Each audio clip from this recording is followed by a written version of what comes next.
Today we are going to begin with next topic,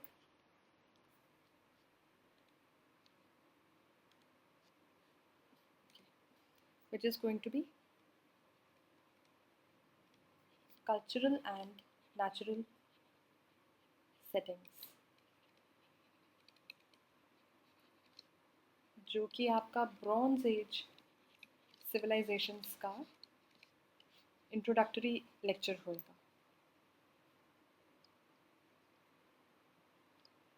So let's start. सोचो आप 19th century में खड़े हो. 19th सेंचुरी एक ऐसा टाइम था जब यूरोपियन स्कॉलर्स एक बहुत बड़े सवाल का जवाब ढूंढने की कोशिश कर रहे थे. The question was civilisations develop कैसे हुई.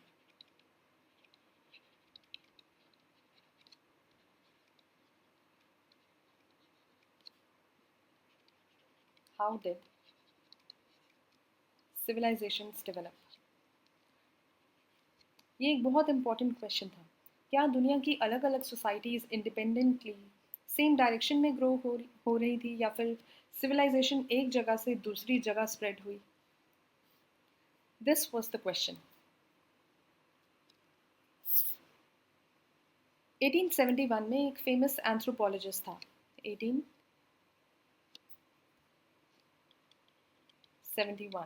There was a famous anthropologist जिसका नाम था Edward Burnett Tyler. E.B. Tyler ने एक बहुत इंपॉर्टेंट थ्योरी दी. उन्होंने कहा कि दुनिया भर की ह्यूमन सोसाइटीज़ ब्रॉडली एक जैसे स्टेजेस से ही गुजरी हैं. उनके अकॉर्डिंग दुनिया के दूर दूर के कल्चर्स में जो सिमिलैरिटीज़ दिखाई देती है वो इसलिए है क्योंकि same causes same results produce करती हैं. सेम कॉजेज़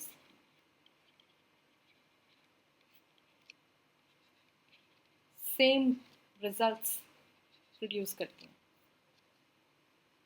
अगर कोई कॉज डिफरेंट हो तो उसका सेम रिजल्ट नहीं हो सकता. कॉज आपका अलग अलग जगह पे सेम होना चाहिए. फॉर एग्जाम्पल मान लो यहाँ पे एग्रीकल्चर की डेवलपमेंट हो रही है तो उसका रिजल्ट होगा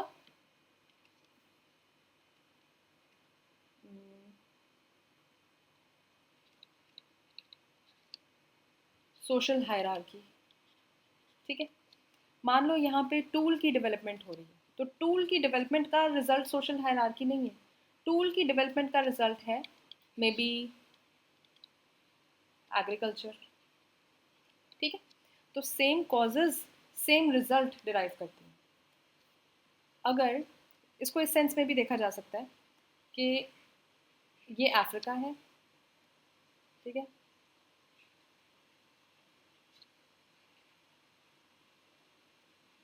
ये हमने इंडिया बनाया. यहाँ पे चाइना है. ठीक है. यहाँ पे इजिप्ट है. यहाँ पे मेसोपोटामिया. मान लो यहाँ पे मेसोपोटामिया में या इजिप्ट में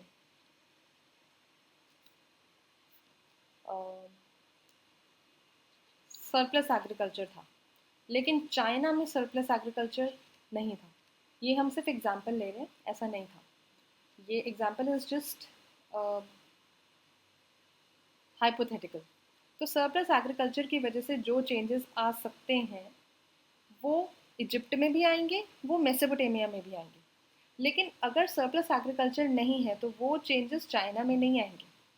देयरफॉर अगर कॉजेज दो जगह पे एक ही तरीके के हैं तो उसका रिजल्ट भी एक ही जैसा होगा. ऐसा बोलना था 1871 में एडवर्ड बर्नेट टाइलर का. ठीक है. सिंपल लैंग्वेज में अगर हम बोलें कि तो इंसान चाहे दुनिया के किसी भी कोने में रहे, चैलेंजेस को सॉल्व करने का उनका तरीका काफ़ी सिमिलर होता है. इस डायरेक्शन में सोचने वाले एक और थिंकर थे जिनका नाम था ल्यूइस हेनरी मॉर्गन. जिन्होंने फेमस बुक लिखी थी एंशिएंट सोसाइटी। मॉर्गन का मानना था कि सोसाइटी के मेजर इंस्टीट्यूशंस के जो सीड्स या फिर जर्म्स शुरू से ही अर्ली ह्यूमन सोसाइटीज़ में मौजूद थे। टाइम के साथ साथ ये सीड्स डेवलप होके एडवांस्ड पॉलिटिकल सिस्टम्स में आए, एडवांस्ड पॉलिटिकल सिस्टम बने,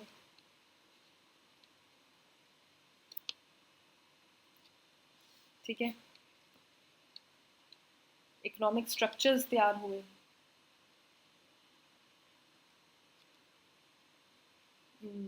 ये ही सीड्स कल्चरल ट्रेडिशंस में कन्वर्ट हुए।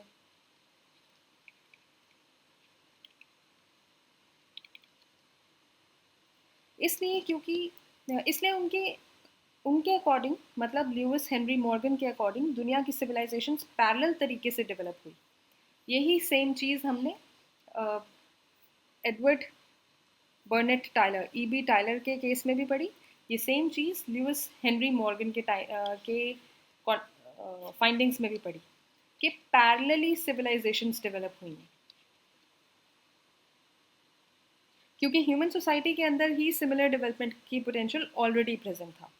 अब 19th सेंचुरी के एंड में एक और ड्रामेटिक चीज़ होती है। आर्कियोलॉजिस्ट्स ने सिस्टमैटिक एक्सकवेशंस शुरू किए इजिप्ट, क्रेट और मेसोपोटामिया जैसे रीजन्स में, और जो डिस्कवरी सामने आई उन्होंने यूरोप को शॉक करके रख दी। एंशंट टेम्पल्स, सिटीज़, इंस्क्रिप्शंस और मॉन्यूमेंट्स ने रिवील किया कि यूरोपियन सिविलाइजेशंस की जो रूट्स हैं एक्चुअली ईस्ट की बहुत पुरानी सिविलाइजेशंस में थी। लेकिन यहाँ से एक नई डिबेट शुरू होती है। स्कॉलर्स ने नोटिस किया कि इजिप्ट जैसे रीजन्स में कल्चर में कभी कभी सडन चेंजेस दिखते हैं। क्या नोटिस किया हमने कि इजिप्ट जैसे सिविलाइजेशन में सडन चेंजेस दिखाई देते हैं, ठीक है। सडन चेंजेस कैसे?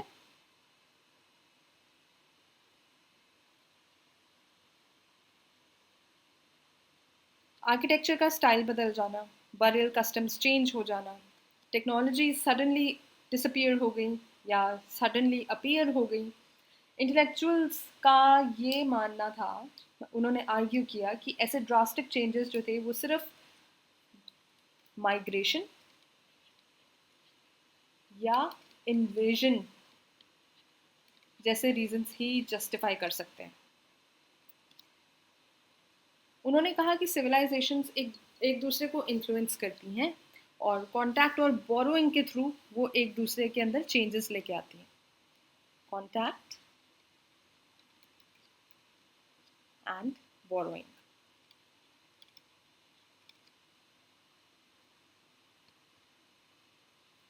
यहीं से इम्पॉर्टेंट चीज़ जो हमने नोट करनी है वो है डिफ्यूजन, डिफ्यूजन की थ्योरी। डिफ्यूजन थ्योरी का आइडिया इसके बाद पॉपुलर हो गया। डिफ्यूजनिस्ट्स का ये मानना था कि एडवांस्ड इन्वेंशंस दुनिया में अलग अलग जगह इंडिपेंडेंटली इन्वेंट नहीं हुई, बल्कि सिर्फ कुछ हाईली सिविलाइज्ड लोगों, स्पेशली इजिप्शियंस ने मेजर इन्वेंशंस किए और बाकी सोसाइटीज़ ने उनसे बोरो किया।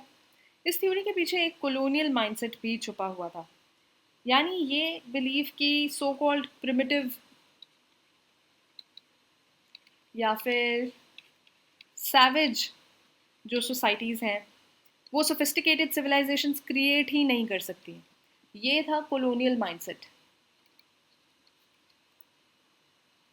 फिर 20th सेंचुरी के बीच में एक बहुत इंपॉर्टेंट हिस्टोरियन और आर्कियोलॉजिस्ट आए जिसका नाम था वी गॉर्डन चाइल्ड।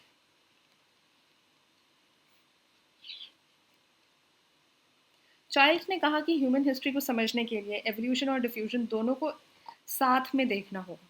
ये दोनों ऑपोजिट फोर्सेस नहीं हैं बल्कि एक दूसरे को कॉम्प्लीमेंट करती हैं। डिफ्यूजन एंड एवोल्यूशन, इसको हमें एक साथ देखना होगा। These are complementary to each other. उन्होंने पॉइंट आउट किया कि दुनिया में की कई सोसाइटीज़ जैसे कि स्टोन एज,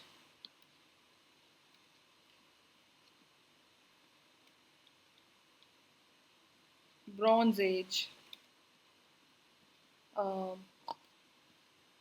आयरन एज, ये सारी स्टेजेस से बहुत सारी सोसाइटीज़ एक सीक्वेंस में गुजरी हैं। ये बताता है कि ह्यूमन हिस्ट्री में एक ब्रॉड एवोल्यूशन पैटर्न था।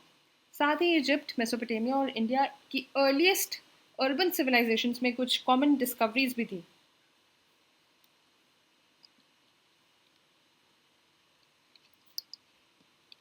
कॉमन डिस्कवरीज में हम देखते हैं कि मेटलर्जी, ट्रांसपोर्ट सिस्टम, एग्रीकल्चर और राइटिंग,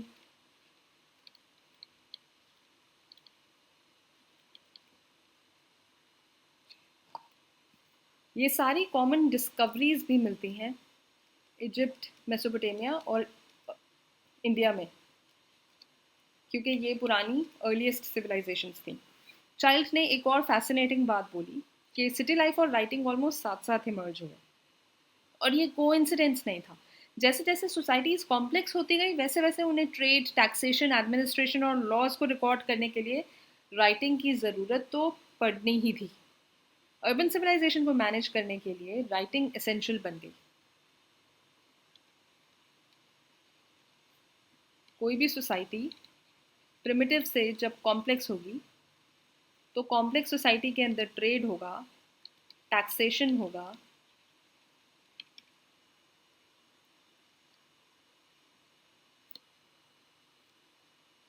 एडमिनिस्ट्रेशन होगा, लॉ राइटिंग होगी, रिकॉर्ड्स बनाने की ज़रूरत पड़ेगी।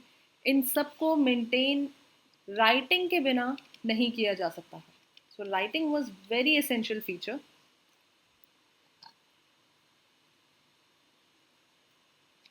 अब चाइल्ड का सबसे इंपॉर्टेंट पॉइंट ये था कि ह्यूमंस जो हैं, ये बायोलॉजिकल ऑर्गेनिजम्स की तरह लिमिटेड नहीं होते। ठीक है, फॉर एग्जाम्पल कोई प्लांट है, वो दूसरे प्लांट के रूट्स बोरो नहीं कर सकता, इसके रूट्स अपने खुद के ही रहेंगे, राइट। अब कोई बर्ड है, ठीक है, एंड या फिर कोई जानवर है, कोई और डॉग लगा लो। डॉग जो है वो बर्ड से विंग्स तो बोरो नहीं कर सकता, वो नहीं उड़ सकता, है ना। इसी तरीके से बायोलॉजिकल जो ऑर्गेनिजम्स हैं वो काफ़ी लिमिटेड सेंस में इवॉल्व करते हैं, लेकिन ह्यूमंस के साथ ऐसा केस नहीं है। ह्यूमंस बोरो कर सकते हैं आइडियाज़ को, और ये जो आइडियाज़ हैं ये मैटर करते हैं। हम इनको कॉपी कर सकते हैं, हम इनको अडेप्ट कर सकते हैं इनके साथ, राइट। हम नई इनके थ्रू न्यू चीज़ें बना सकते हैं। For example bullet train. Bullet train का जो डिज़ाइन है वो किंगफिशर बर्ड से इंस्पायर्ड था।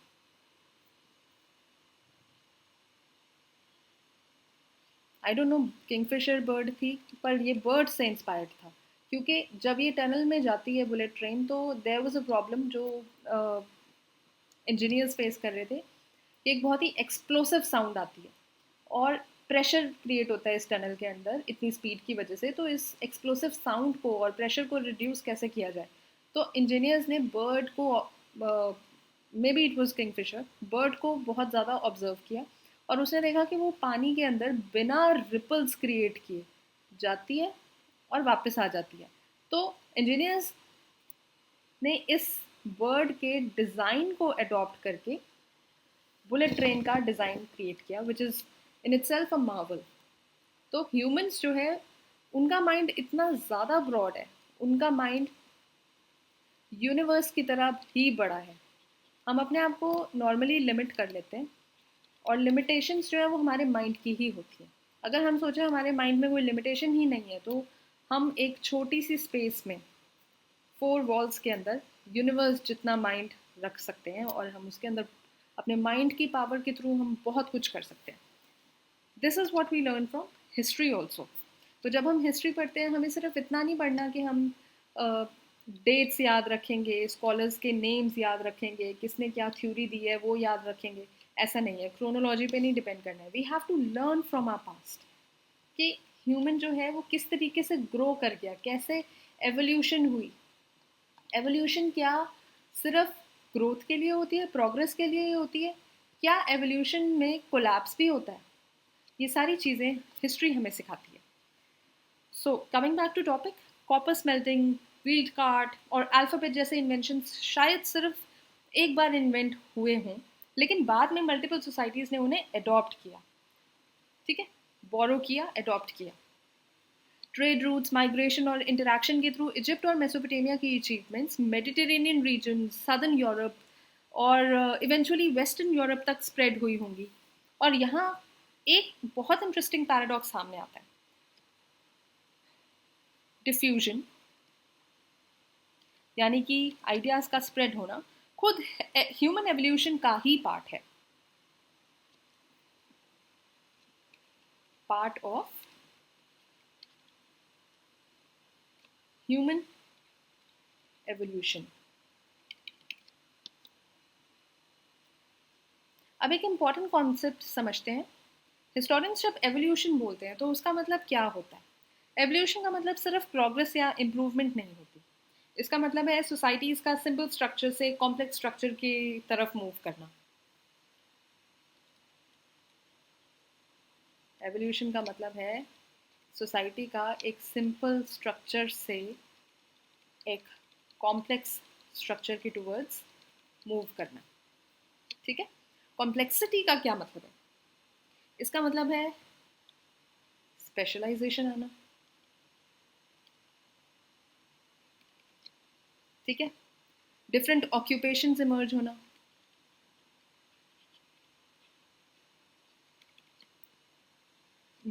लेबर डिवाइड होना,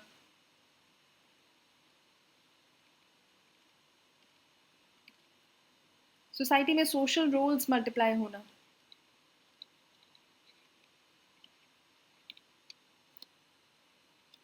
लेकिन ये प्रोसेस हमेशा स्मूथ या फिर एक लीनियर फॉर्म में नहीं होता। हर सोसाइटी में हर स्टेज नहीं आती है। दुनिया की बहुत से सारी ट्राइबल सोसाइटीज़ ब्रॉन्ज एज तक कभी पहुंची ही नहीं। इनफैक्ट साउथ एशिया में तो ब्रॉन्ज एज के बाद कुछ रीजन्स वापस ट्राइबल लाइफ की तरफ भी चले गए। इसलिए हिस्टोरिकल एवोल्यूशन कोई स्ट्रेट फॉरवर्ड, कोई अपवर्ड लैडर नहीं है। सिविलाइजेशंस ग्रो भी करती हैं, ठीक है, और सिविलाइजेशंस डिक्लाइन भी करती हैं। इनफैक्ट ये सिविलाइजेशंस ट्रांसफॉर्म भी होती हैं, सिविलाइजेशंस कोलैप्स भी होती हैं। ठीक है, वी हैव टू रिमेंबर कि एवोल्यूशन में सिर्फ एक अपवर्ड लैडर नहीं है कि हम प्रोग्रेस करते ही जाएंगे करते ही जाएंगे। हम ग्रो भी करेंगे, हम डिक्लाइन भी करेंगे, ट्रांसफॉर्म भी होता है, कोलैप्स भी होता है। और अब हम अपनी जर्नी के नेक्स्ट स्टेज पर पहुंचते हैं। अब ह्यूमन दुनिया की अर्लीस्ट ग्रेट सिविलाइजेशंस को एक्सप्लोर करने की टूवर्ड्स निकलता है। We will also do the same. वो सिविलाइजेशंस जिन्होंने urban life, administration, writing, trade और ऑर्गेनाइज्ड सोसाइटी की फाउंडेशंस रखी। हम ट्रैवल करेंगे एंशियंट इजिप्ट की सिविलाइजेशन में, मेसोपोटामिया की सिटीज़ में, इंडस वैली की हड़प्पन सिविलाइजेशन में और फाइनली नॉर्दर्न चाइना की शांग सिविलाइजेशन में। इन सिविलाइजेशंस के थ्रू हम समझेंगे कि ह्यूमैनिटी स्कैटर्ड सेटलमेंट से निकलकर पहली ग्रेट सिविलाइजेशंस तक कैसे पहुंची। एंड नेक्स्ट लेक्चर में हम स्टार्ट करेंगे एंशियंट इजिप्ट के बारे में। That's it for today. Thank you.